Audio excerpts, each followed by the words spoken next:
Le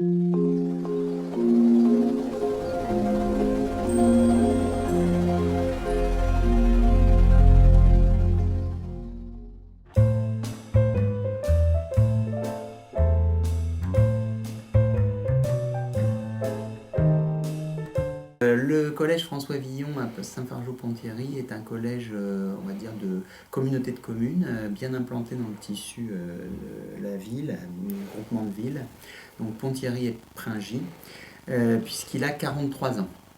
Il est donc ancien, il y a beaucoup d'ailleurs de parents d'élèves qui sont des anciens élèves du collège. Ce collège, donc je le dirige depuis maintenant 5 ans et demi. Oui, après mon diagnostic, donc j'ai vu que la population assez favorisée de ces communes, bien entendu, était gérée depuis bien longtemps par un certain nombre de professeurs qui étaient là depuis un certain temps, donc d'une manière assez traditionnelle, on va dire. C'est-à-dire effectivement beaucoup de collectifs, beaucoup de frontales. Donc, et comme la population changeait, les méthodes aussi, les élèves changeaient, les méthodes pédagogiques se devaient de changer pour accueillir une population plus hétérogène qu'avant, et aussi au niveau des rythmes, mais aussi au niveau des comportements. Donc, comme bien entendu, de par ma formation, j'étais amené à connaître et à comprendre la gestion de l'hétérogénéité, et j'ai voulu mettre en place un stage d'aide négociée dès la première ou la deuxième année de ma direction. Je crois que c'était la deuxième année. Un stage d'aide négociée auprès donc de 15 enseignants du collège, à destination donc, de ces enseignants pour gérer l'hétérogénéité. Donc il y avait 3 axes dans ce stage: la gestion de l'hétérogénéité donc par la différenciation, les mesures de différenciation pédagogique, donc la pédagogie de groupe, on a parlé de Mérieux, de Perrenot, etc. Deuxième axe, la gestion de l'hétérogénéité par l'apprentissage de la motivation, le développement de la motivation des élèves. Donc là, on a parlé de Daniel Favre, 18 clés pour favoriser l'apprentissage. Et ensuite, la gestion de l'hétérogénéité par les intelligences multiples. Et donc là, on a fait venir donc des formateurs qui travaillent là-dessus, donc notamment Véronique Garas, qui est donc maître formatrice, directrice d'école d'application à Moissy-Cramayel, et qui travaille sur ce concept et ces théories depuis plus de 10 ans. Donc on l'a fait venir, et ça, dans les 3 axes, il y en a un qui a particulièrement intéressé les collègues présents au stage, c'était donc les intelligences multiples. Donc moi j'ai laissé bien entendu partir sur cette voie. C'est bon. Les 15 professeurs donc, du stage ont donc voulu tout de suite, bien entendu, ont été très très motivés par les intelligences multiples, ont voulu se projeter dans un projet dès l'année suivante sur les intelligences multiples. Donc, bien entendu, j'ai abondé, j'ai impulsé pour que ça se passe, et j'ai tout de suite dit dans la préparation de l'année suivante qu'on allait mettre 2 heures donc, de plus pour les classes concernées, puisqu'on avait tout de suite projeté de mener le projet sur 2 classes. Donc une 6e et une 4e. Et donc de mettre 2 heures de plus pour ces classes dans leur emploi du temps, et ainsi que les professeurs leur enlever les cours sur ces 2 heures-là pour qu'ils puissent être libres, et donc pouvoir intervenir de manière expérimentale à l'époque sur ces 2 heures, de temps en temps, selon des ateliers qui se passaient le plus souvent au CDI, pour avoir une très grande salle et pour pouvoir co-intervenir aussi. Donc dès l'année suivante, on a travaillé sur ces projets, et on a monté effectivement un projet expérimental donc de type article 34. Donc les collègues effectivement se sont sentis soutenus par l'institution, puisque à partir du moment où on est reconnu dans cet article 34, ça nous a permis effectivement de penser que effectivement l'institution pouvait penser que notre projet était valable. Et bien entendu, moi, je continuais à impulser et j'étais tout à fait convaincu qu'il l'était. Donc les collègues ont été très très heureux donc cette année, dès la première année de leur projet, puisque dans le cadre d'Experitech, ils ont été retenus comme les 32 premiers projets les plus innovants de France. Et donc nous sommes allés à l'UNESCO pour les Journées nationales de l'innovation en mars. Et effectivement, c'était une expérience formidable pour les 3 professeurs qui finalement, sur les 15 de départ, se sont portés vraiment organisateurs du projet. Donc ces 3 professeurs avaient bien entendu des collègues autour, mais ont focalisé toute l'organisation du projet dès cette année-là, et ce sont toujours les mêmes. Ces professeurs, donc l'année suivante, ont décidé, avec les collègues bien entendu, je leur avais donné une place pour qu'ils puissent parler à leurs collègues en fin d'année et en début d'année, pour les nouveaux. Donc je leur avais donné une place pour qu'ils puissent présenter le projet et faire des émules, bien entendu. Et donc ils ont décidé l'année suivante de porter le projet sur une 5e et une 3e. J'ai oublié de dire tout à l'heure quelque chose d'important pour la fabrication des classes. Les classes n'ont pas été choisies à l'avance, donc en juin ou en juillet. Ce sont des classes banales. Hein. Elles ont été créées de la même manière que les autres classes du même niveau, puisque ça rentre dans nos critères de répartition. Le premier critère étant l'identique hétérogénéité des classes du même niveau, de toutes les classes d'un même niveau. Donc effectivement, du coup, cette classe-là a été choisie au hasard. Simplement, nous avons mis en place une équipe de professeurs volontaires sur cette classe-là pour mener à bien le projet. Donc l'année suivante, deuxième année du projet, nous avons mis en place le projet sur une 5e et une 3e, pas obligatoirement donc les mêmes élèves, puisque les élèves sont répartis d'une année sur l'autre. Puis l'année encore d'après, nous avons mené ça, je crois, sur de nouveau, alors cette fois-ci une seule classe, une classe de 3e, pour pouvoir peut-être, le nouvel objectif étant de mener des comparaisons, des évaluations comparées avec d'autres classes, une classe témoin de 3e, donc c'était plus compliqué, donc obligatoirement ça nécessitait de le prendre peut-être que sur une classe.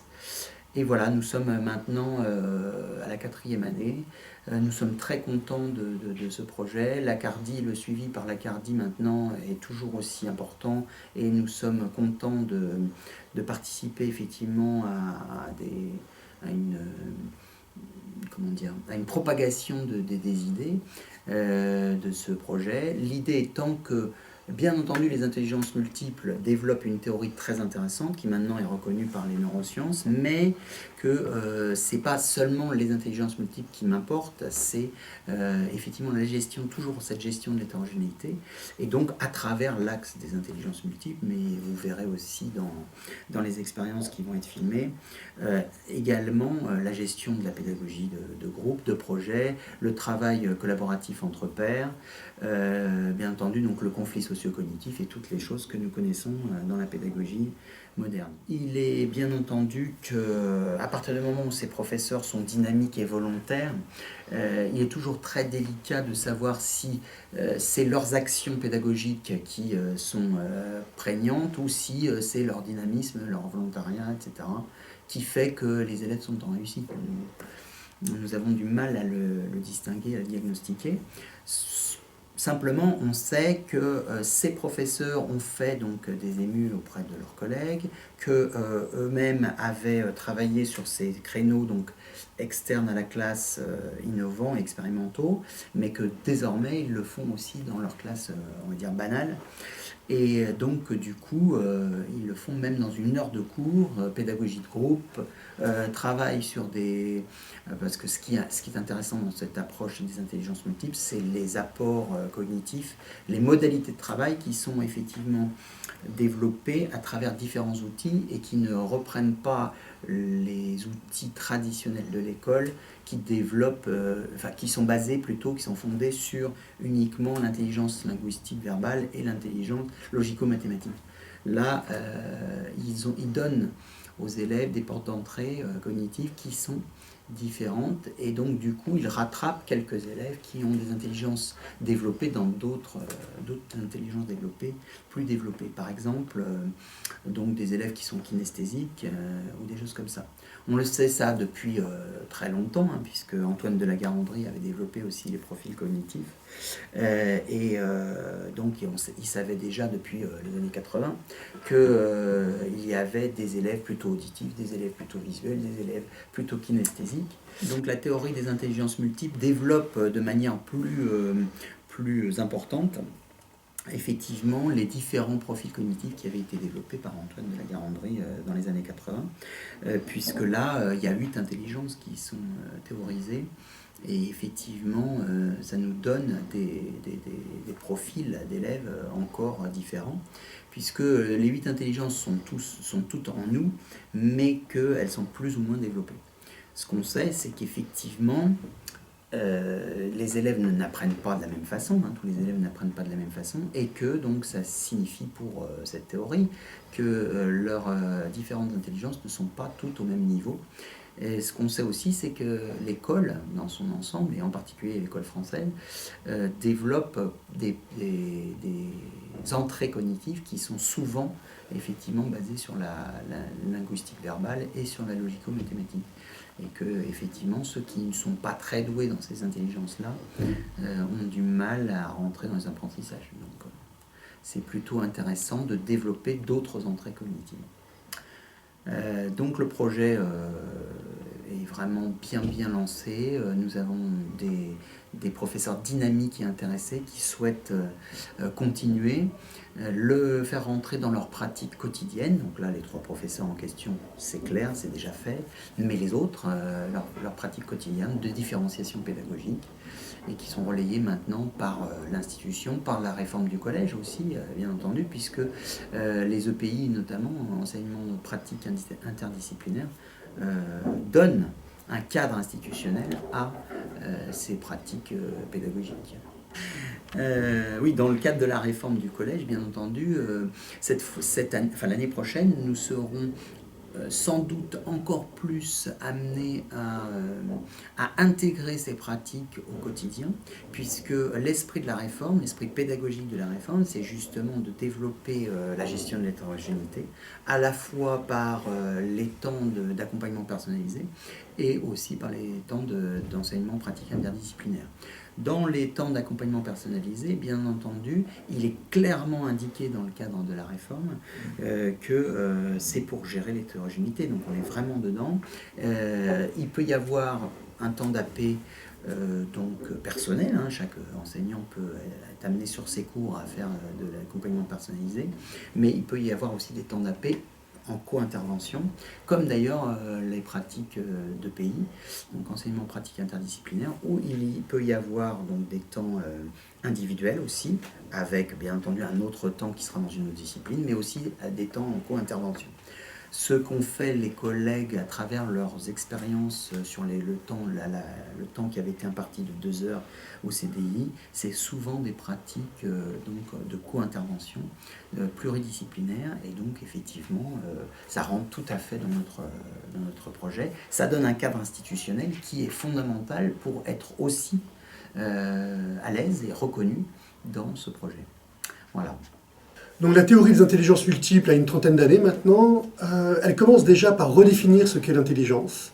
Pour Howard Gardner, être intelligent, ce n'est pas répondre correctement à des exercices de français et de logique.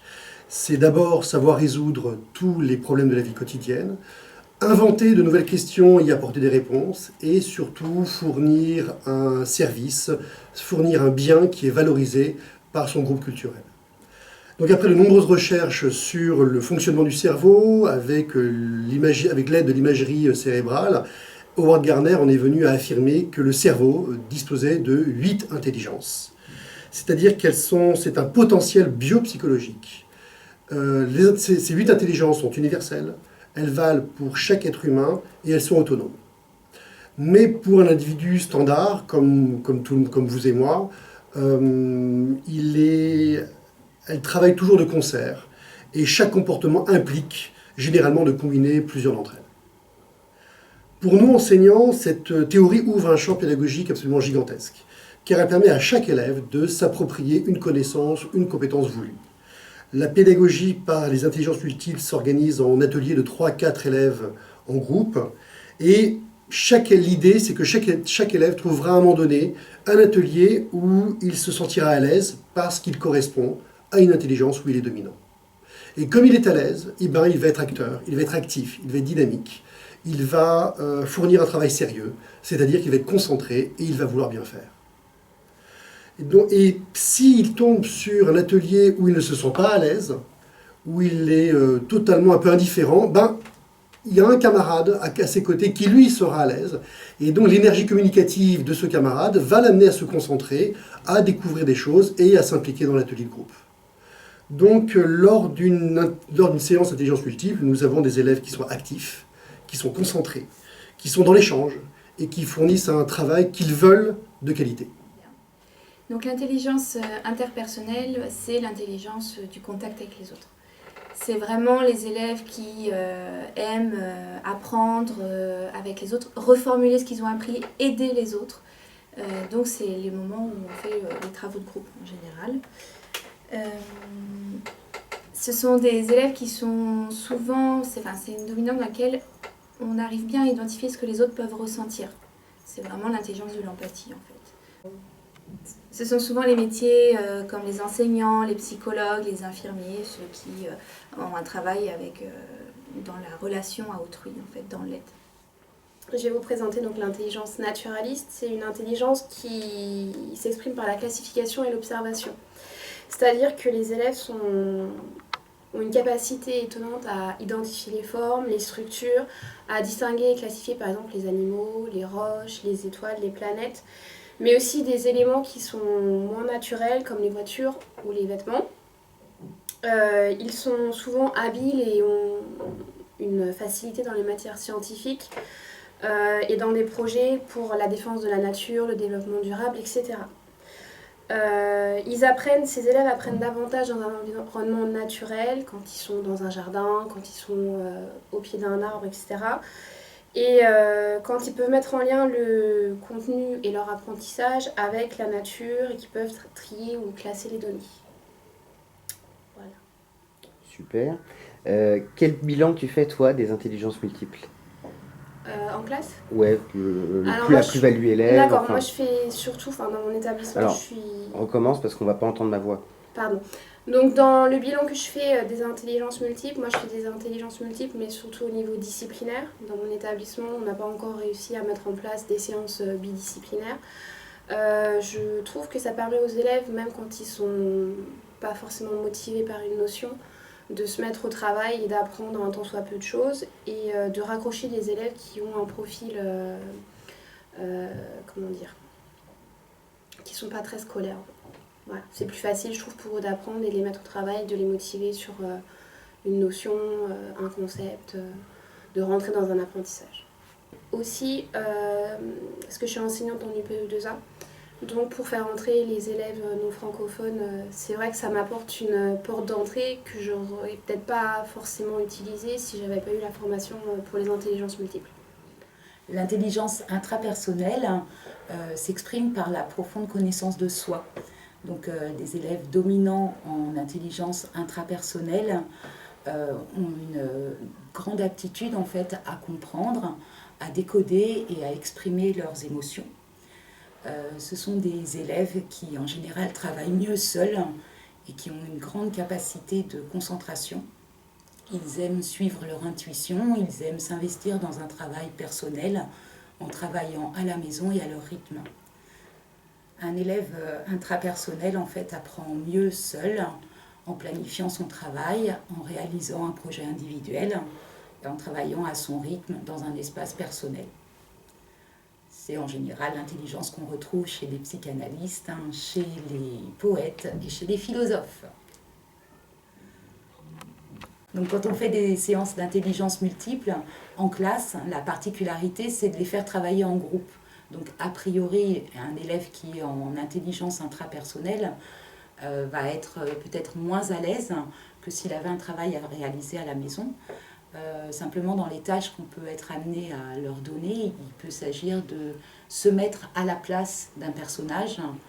Et dans ces cas-là, en fait, on rentre directement dans une de ces dominantes d'apprentissage. Alors je vais vous présenter l'intelligence corporelle kinesthésique.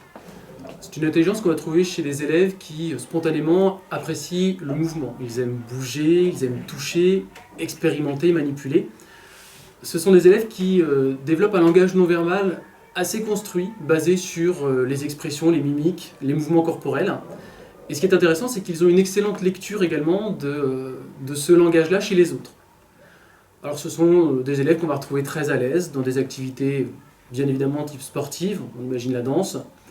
On va retrouver aussi une bonne faculté à la manipulation, au bricolage, et ne pas oublier tout ce qui consiste aux arts de la scène, à savoir utiliser son corps comme un moyen d'expression. Ce sont des élèves qui sont très demandeurs.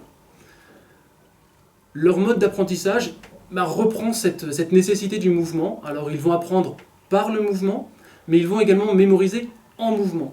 Le fait de se déplacer pour réciter sa leçon est un élément pour eux qui est un élément qui augmente leur capacité à mémoriser. Okay. Donc l'intelligence visuelle spatiale, c'est l'intelligence des images. Les élèves qui sont dominants dans cette intelligence aiment utiliser des supports tels que les photos, les vidéos, ils aiment dessiner, ils aiment jouer aux échecs, ils aiment jouer aux dames, ils sont aussi à l'aise avec l'utilisation des réseaux sociaux comme Instagram par exemple. Ils sont souvent très volontaires pour travailler sur des documents à base de graphiques, de cartes, de photos, de peintures et aussi pour réaliser des œuvres plastiques. L'élève qui est visuel spatial apprendra beaucoup mieux donc en regardant des films, en s'appuyant sur des vidéos, des diaporamas, en créant lui-même par exemple des cartes mentales, cartes heuristiques, en travaillant à partir des couleurs, à partir des formes et aussi bien sûr à partir des images. C'est l'intelligence des peintres, des architectes, des pilotes, des infographistes par exemple. Donc je vais vous présenter l'intelligence logico-mathématique. Donc, qui s'appuie sur tout ce qui est ordre, cohérence. L'élève aime manipuler les chiffres, il est à l'aise en mathématiques, il est à l'aise dans tout ce qui est logique, dans tout ce qui est jeu de logique, il va aimer faire des sudoku. Maintenant, je trouve que les élèves s'approprient mieux les évaluations. Ils sont plus dans une dynamique de résolution qui ne l'était avant. Pour eux, je trouve que c'est plus facile d'entrer sur une tâche complexe maintenant que ça ne l'était avant. Avant, ils étaient plus dans de l'automatisme, que là, je trouve qu'ils sont plus dans de la logique. Donc, je vais présenter l'intelligence linguistique verbale. Alors, les élèves dominants dans l'intelligence linguistique verbale sont des élèves, des personnes qui aiment lire, écrire, parler. Ils s'intéressent aux mots et à leur histoire. Ils sont sensibles aux jeux de mots. Ils aiment les jeux qui ont rapport aux mots comme le Scrabble ou encore les mots croisés. Ils aiment les blogs, les réseaux sociaux comme Twitter. Ce sont des personnes qui sont douées pour inventer ou raconter des histoires, ou pour apprendre des langues étrangères. Ils sont habiles et volontaires lorsqu'il s'agit d'écrire, de créer des rédactions, ou encore de présenter des exposés ou d'animer des débats. Donc pour eux, pour les personnes qui ont cette intelligence en dominant, à chaque idée, ils associent un mot. Et pour mieux apprendre, très souvent, ils récitent à voix haute ou ils recopient les cours. Il arrive parfois, donc ils inventent aussi des histoires qui reprennent des idées de leur cours. Donc c'est vraiment l'intelligence, on va dire, des écrivains, des journalistes, des juges, des avocats, ou encore des traducteurs. Voilà, c'est vraiment les métiers dans lesquels vraiment nous trouvons cette intelligence-là en dominant. J'aide les professeurs en fait, pendant la séance d'intelligence multiple. Je tourne dans les différents groupes pour proposer mon aide aux élèves qui en ont besoin, qui ont des questions par rapport à telle ou telle notion. Mais il arrive aussi que je sois là en tant que professeur vraiment pour intégrer une notion de recherche documentaire. Ça va être le cas justement sur une prochaine séance en février où je vais créer en fait une séance interdisciplinaire avec Monsieur LB qui est professeur de SVT sur la notion de classement. Donc avec le classement pour lui en SVT et moi le classement documentaire, fiction et des livres documentaires au CDI. Donc on va essayer d'intégrer cette notion-là en séance intelligence multiple, interdisciplinaire. Je vais vous présenter l'intelligence musicale rythmique. Alors les personnes qui sont dominantes dans l'intelligence musicale rythmique vont avoir une facilité particulière avec donc, tout ce qui est du domaine musical. Donc il y a plusieurs choses. Déjà on peut parler d'une sensibilité particulière pour tout ce qui est le son, le timbre du son, reconnaître le son et y être sensible. Également par rapport au rythme, donc les gens qui sont dominants dans ce domaine vont facilement reproduire les rythmes, être capables de reproduire le tempo d'une musique, donc de sentir la pulsation.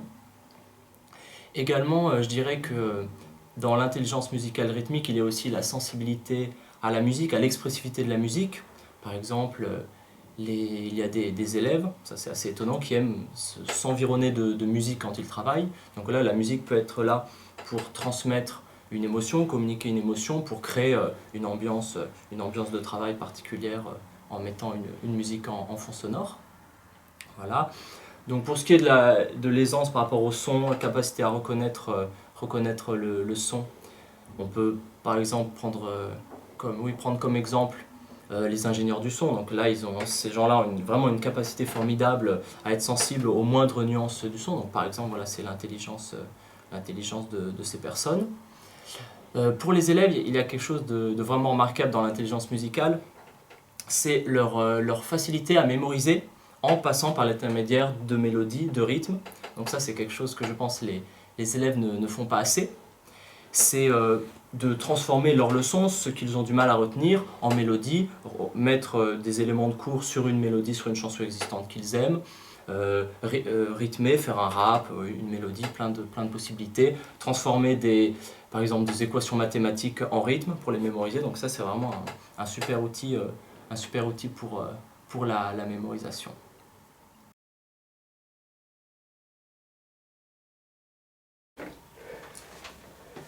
Pour nous, travailler pour les intelligences multiples, à l'instant on a répondu à des questions. Et pour moi, je pense qu'on apprend plus sur soi. On sait ce qu'on peut plus faire que d'autres choses. Moi, mon intelligence, surtout, c'est tout ce qui est raconter des histoires, écrire, parler. Moi, c'est plus logique, maths, kinesthésique et musical. Donc moi, j'ai déjà essayé de faire mes devoirs, donc en essayant d'ajouter cette intelligence à mon devoir. Et personnellement, je trouve que c'est mieux. J'essaie avec un petit peu de musique derrière. Et moi, je préfère avec un petit peu de musique derrière. Moi, non, pas forcément. J'ai pas vraiment changé. J'ai toujours fait la même chose. Moi, je préfère travailler en intelligence multiple. Moi, je préfère travailler en intelligence multiple parce que ça développe, je pense, plus nos capacités et avec les autres, plus amusant. Moi, mon avis, en fait, c'est... j'ai pas forcément d'avis, mais en tout cas, je trouve ça assez amusant de faire ça en groupe, ensemble. Ouais, ça, je pense que exactement pareil. On est plus, on se sent ensemble, on peut aider les autres on se complète en fait. Je pense que c'est ça qui est vraiment bien.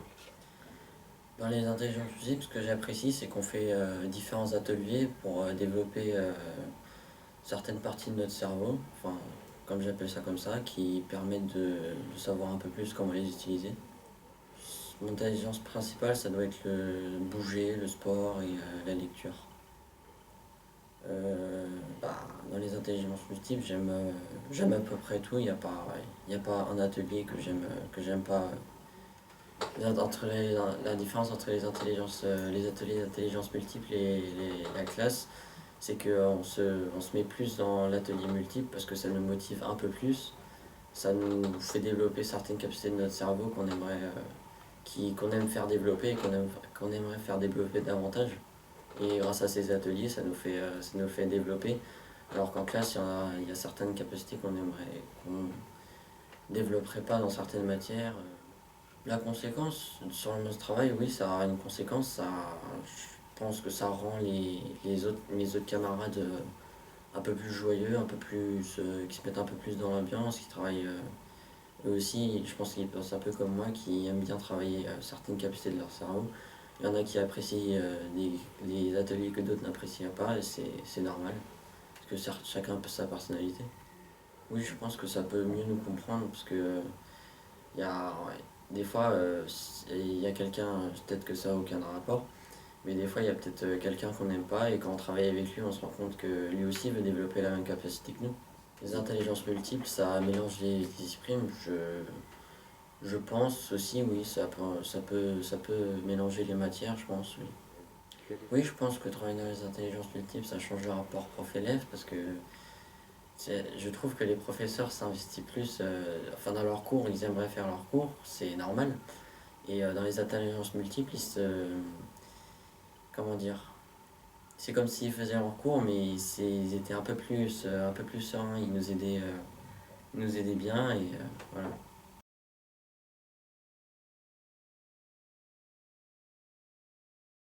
Donc tu vas être avec Bastien sur...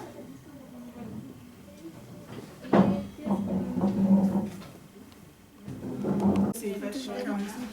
Il y a des contraintes, il y a des autorisations, sinon je vais dire que voilà, je ne peux pas faire. Donc vous n'allez pas pénaliser et faire la fête. Bon, allez, au travail. Là, il y a le portrait d'Adolf Hitler qui apparaît là. Genre, on va dire là. On va dire là. Et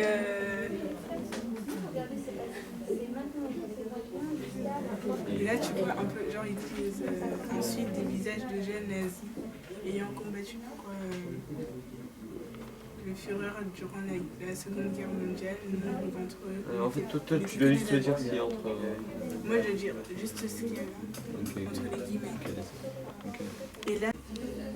Comment ils ont pu prétendre qu'ils n'y étaient pour rien? À votre avis, qu'est-ce qui peut pousser les gens à renier leur propre histoire?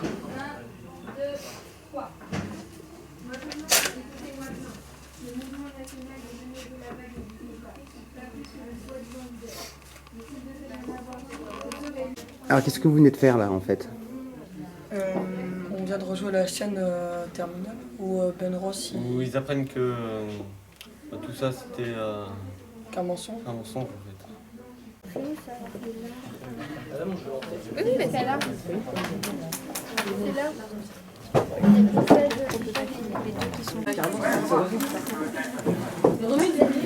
Ah, regarde. Je lui ai rétorqué qu'ils seraient toujours mes amis, même si je ne faisais pas comme eux. Ensuite, il n'a pas arrêté de me demander pourquoi je ne voulais pas rejoindre le mouvement. Je lui ai simplement répondu que j'en avais pas envie. Là, il s'est mis en colère. Il nous a prévenu que bientôt les membres de la vague ne voudraient plus d'amis en dehors du mouvement. Il a même déclaré que je perdrais tous mes amis si je ne le rejoignais pas. À mon avis, il essayait de m'intimider. Ouais. Ouais, ils intimident. Donc dans un deuxième temps, et ils intimident les gens. Donc il y a des menaces. Vous savez tout. Mais après, quand la question 2, c'est... Que pensez-vous de leur façon de faire? Alors là, c'est votre ressenti. C'est vous, qu'est-ce que vous pensez. Donc chacun peut noter son ressenti par rapport à cette façon de faire. C'est une manière un peu liée,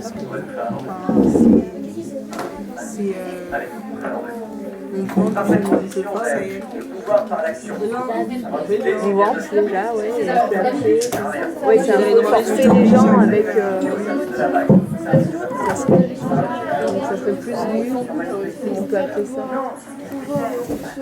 Si tu viens pas, tu n'auras pas d'amis, tu n'auras plus d'amis. C'est le chantage. Si. Qu'est-ce que t'en penses?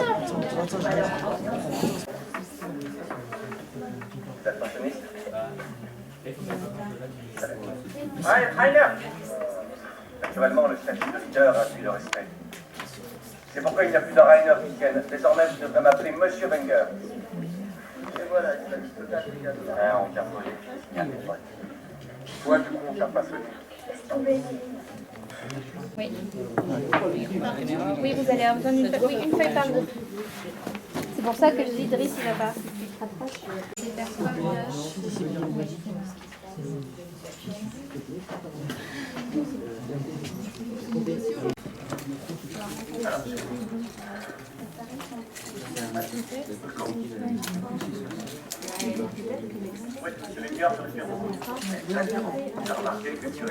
Ouais, mais c'est quelle fille? C'est Ami, Amy. Bah, ça c'est alors, c'est Laurie. Ça c'est Laurie alors. Elle m'a fait chic. Et je pense que tout le monde aura beaucoup.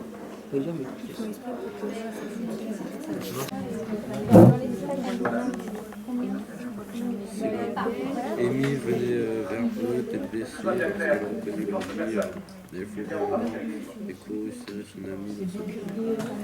Pas trop si ça va me permettre. Hein. Donc il faudrait trouver si vous êtes. Vous avez trouvé l'extrait qui permet de reconnaître le rôle du autre.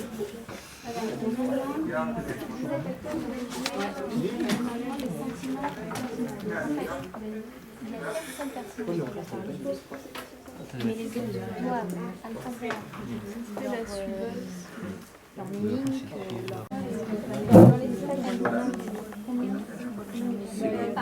Amy venait vers eux, tête baissée, parce qu'elle a reconnu leur vie, des fois Écho, c'est son ami. Pas trop si ça va me permettre. Hein. Donc il faudrait trouver si vous êtes. Vous avez trouvé l'extrait qui permet de reconnaître le rôle du autre.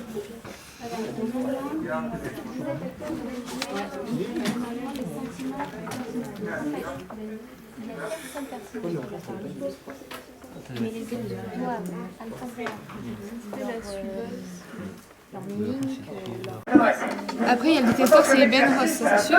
Il y a le résistant, la suiveuse. Ça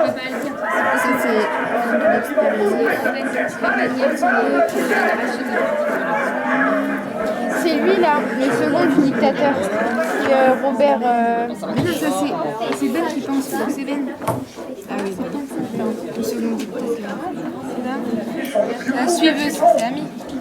Alors un petit, n'oubliez pas tous les rôles, vous aviez 6 papiers et vous devez tous les mettre. Alors est-ce que vous avez compris pourquoi? Les extraits qui... Mais oui, mais toi tu mets tous les trucs avant d'avoir les... Il résiste après. Exactement. Parce que lui, il suit et après il résiste. Quand il a, tu sais, quand il a fait tomber Laurie. Donc après il résiste. Donc vous devez placer sur David les 2 rôles. Ouais. Bah alors...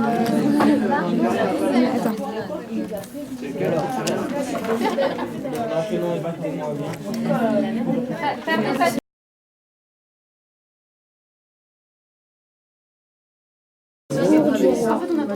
Elle travaille un peu.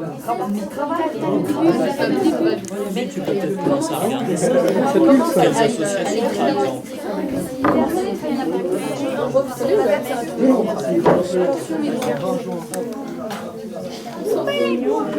Non, c'est parce qu'ils se réunissent à la fête du pauvre, mais ils ne peuvent pas aller dans la salle de Versailles. Dis-moi le 20 juin. 20 juin. Alors, abolition, ça peut pas être la prise de base de la démocratie. Non, je pense que ça c'est... Ça peut pas être... Non, c'est l'abolition des privilèges. Non mais ça on meurt. Le 20 juin, c'est l'abolition des privilèges. Sûr. Ouais, il reste que ça. Il y a quoi d'autre? Et après, il y a la déclaration des droits de l'homme. Il y a Louis XVI qui se rend avec la guerre. Non, c'est ça à la fin ça. Ouais, il y a le serment des Jeux de paume. Non. Et la prise de la Bastille.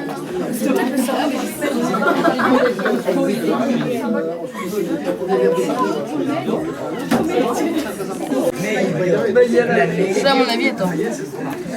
J'ai regardé tout à l'heure, je sais pas. C'est qui déjà? Qui est dessus? Dessus, à Louis XVI.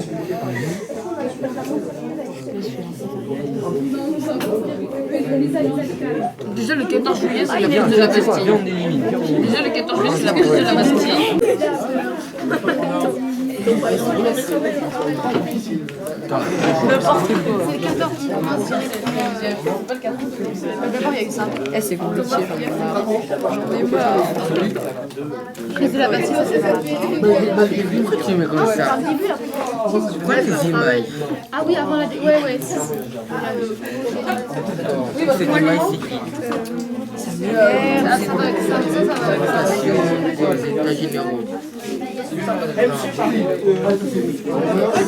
C'est ça.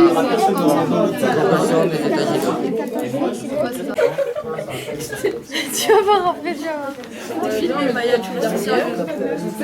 Je voulais changer là, je vais voir. On n'a pas fini le bruit. Juillet 600. Comme on est grave sage, nous. Oui, oui, c'est bon, j'ai jamais vu ça.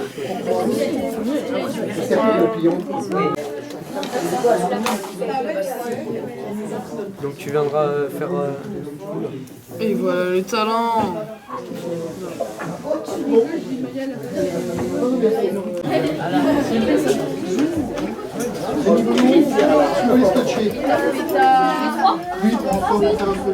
Bougez pas.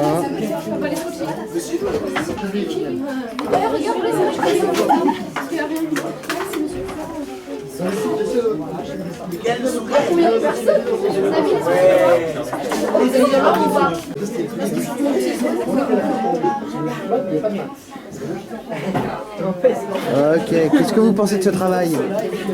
Qui me parle en premier? On a déjà eu assez longtemps pour le faire, du coup c'est je suis content déjà de ce qu'on a fait. Ok. Quelle intelligence c'était? C'était mathématiques logique, mais là c'était plutôt logique, remettre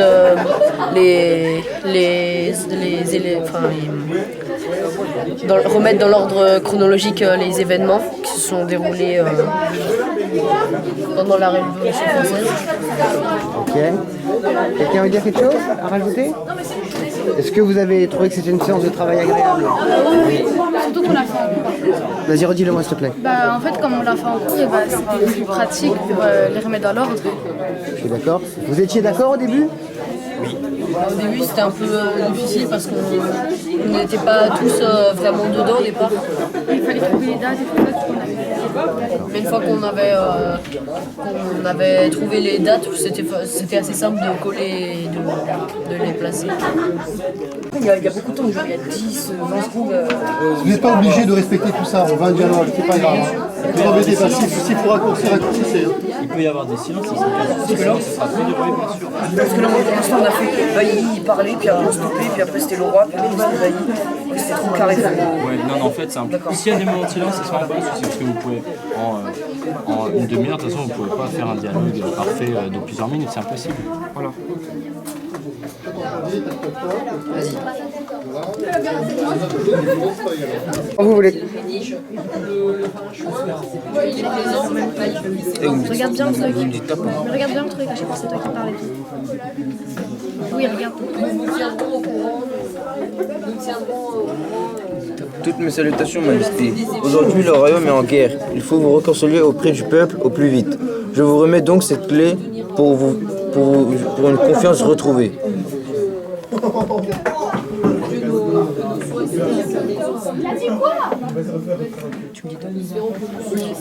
Je suis conscient que je dois retrouver la confiance du peuple, Majesté. Suivez-moi, Majesté. Nous allons vous remettre la cocarde. Qu'est-ce que cette cocarde? C'est le symbole des révolutionnaires. Le bleu et le rouge représentent le peuple, et le blanc est la couleur royale, qui est donc la vôtre. Ce symbole a été créé par les révolutionnaires, pour montrer l'égalité entre le peuple et votre personne.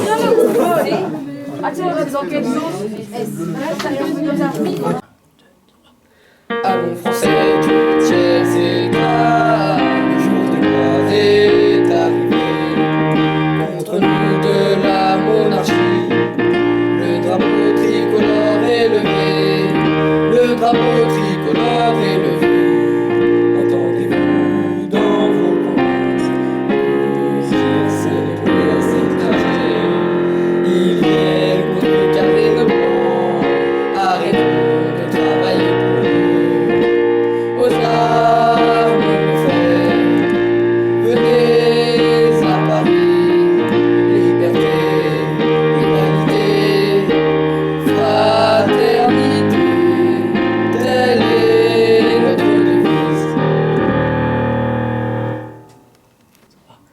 Allons Français, tout tiers états, le jour de gloire est arrivé. Contre nous de la monarchie, le drapeau tricolore est levé, le drapeau tricolore est levé.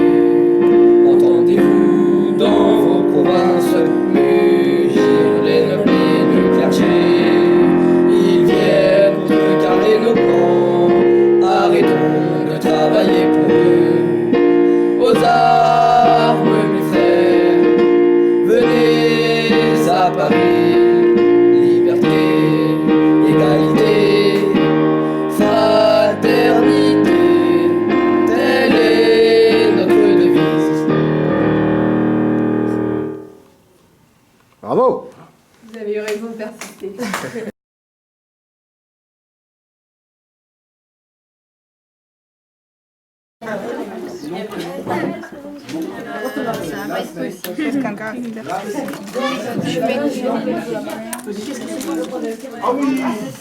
Caractère spécifique. Milieu rudimentaire. Mais non. Tu passes. Hop. Ça claque. La triche. D'accord. Moi je fais les cordes. Vous faites quoi? Mais c'est la bonne couleur ou pas? C'est beautiful couleur. Yellow is good, red arm is good, short arm and legs, yes. It's possible. Alors, Il faut faire dans le premier, c'est mieux qu'on l'a pas fait. il nous manque un deuxième sourire. You try the Bible for money? On fait ça maintenant? You're going to work on level 1. You need 4 recordings of rhythm corresponding to 2 pairs of parallels. So look at me. You have a computer here. Level 1. So you have labels in the picture. That's level 1. So that's pretty easy. For example, you've got a bird. Here you've got a bird. Try to find the label. Ah ouais,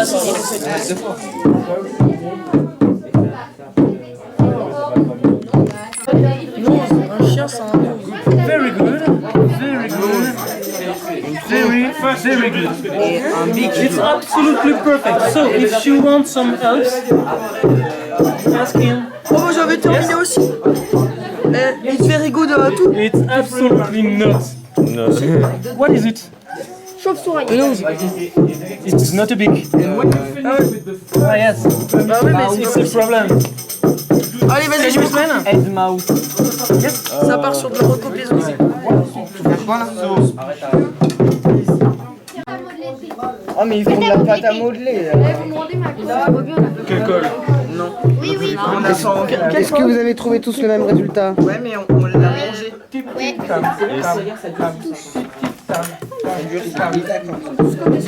D'accord, on règle, ça dure.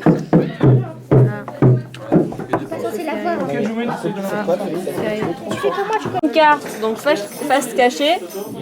Donc c'est une carte, c'est un individu, hein, vous avez un prénom. Et donc ensuite, vous avez un tableau avec des caractéristiques particulières pour chaque individu.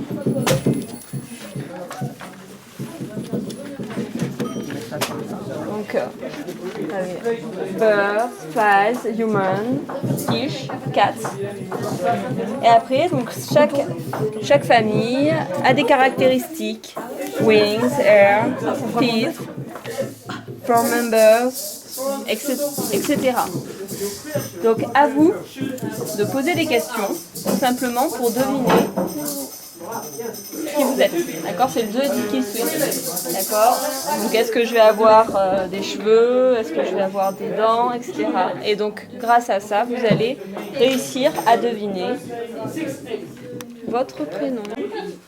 I have hairs. Yes.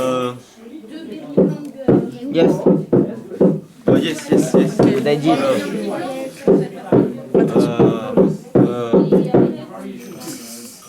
Availle 6. Tis. Ah oui, attends. No. Non. No. Ok. Ok, Availle R. Yes. C'est horrible. C'est horrible. Availle Tis. Tis. La troisième là. Yes. Ok. Have red hair. Tu parles de quoi là?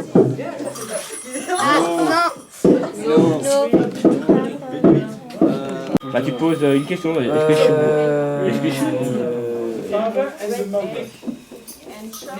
I have a wings.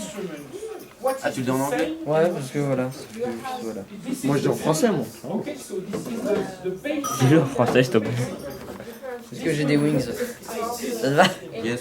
Ouais, t'en as. Yes, ça va. Est-ce que je suis un garçon? Ok, t'en fais voir ta tête. Est-ce que ça grand yes, Ouais, mais you are. c'est pas dit là-dedans. Si, yes, you are. C'est quoi, wing? Ouais, c'est un nom de garçon. Oui. C'est quoi, wing? Est-ce que je suis un humain? Est-ce que je suis Bah oui. Je suis un humain ou pas? Yes, Alors, you are. Yes, we are. Est-ce que je suis un garçon? Non, t'es pas un garçon. T'es pas un humain. Tiens. Tu vas pas répondre en anglais, Albert? Hein? Tu peux pas répondre en anglais? Albert.